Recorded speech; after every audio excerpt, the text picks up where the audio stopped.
તો બીજી તરફ વલસાડમાં પણ વરસાદ વરસી રહ્યો છે। મેઘ રાજા મહેરબાન થયા છે, તો મેઘ મહેર વલસાડમાં પણ જોવા મળી રહી છે।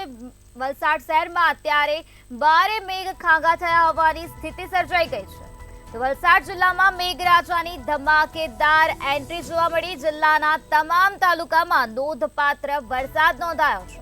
તો વાપીમાં 4.5 ઇંચ વરસાદ જોવા મળ્યો, તો આ સાથે વલસાડમાં 3.6 ઇંચ વરસાદ જોવા મળ્યો છે।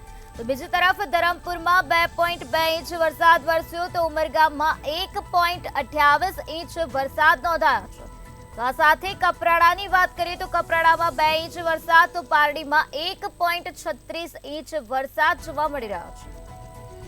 તો વલસાડ જિલ્લામાં મેઘરાજાની ધમાકેદાર એન્ટ્રી થયેલી જોવા મળી રહી છે। વલસાડમાં મેઘ મહેર જોવા મળી રહી છે। વાપીમાં 4.5 ઇંચ વરસાદ નોંધાયો, તો આ સાથે ઉમરગામમાં 1.28 ઇંચ વરસાદ જોવા મળી રહ્યો છે। કપરાડામાં 2 ઇંચ વરસાદ વરસ્યો છે। તો જિલ્લાના તમામ તાલુકામાં નોંધપાત્ર વરસાદ નોંધાયો છે।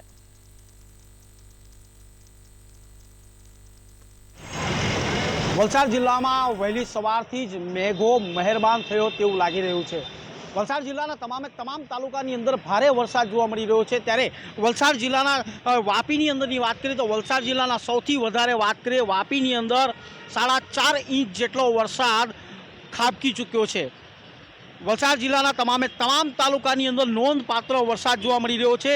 ત્યારે સવારે 6 વાગ્યાથી 12 વાગ્યા સુધી નોંધાયેલ આંકડાકીય માહિતી જોવા જઈએ તો વલસાડની અંદર 3.6 ઇંચ વરસાદ, ધરમપુરની અંદર 2.2 ઇંચ વરસાદ, વાપીની અંદર 4.5 ઇંચ વરસાદ, ઉમરગામમાં 1.28 ઇંચ વરસાદ, પારડીમાં 1.36 ઇંચ વરસાદ અને કપરાડામાં 2 ઇંચ સુધી વરસાદ પડી ચૂક્યો છે। હજી પણ વલસાડ જિલ્લામાં ભારે વરસાદની આગાહી આપવામાં આવી છે। ત્યારે વલસાડ જિલ્લાના તમામ તાલુકાની અંદર ભારે વરસાદ થતાં જે મેઘો છે તે મુસળધાર બન્યો છે તેવું લાગી રહ્યું છે। મેઘો મહેરબાન થયો તેવું લાગી રહ્યું છે। વાપીની અંદર જે અંડરપાસ છે તેની અંદર પાણી પણ ભરાયા છે। અનેક વાહન ચાલકોને મુશ્કેલીનો સામનો ભોગવવાનો વારો પણ આવ્યો છે। તો વલસાડ જિલ્લાની અંદર વલસાડમાં વરસાદની હેલી કહી શકાય।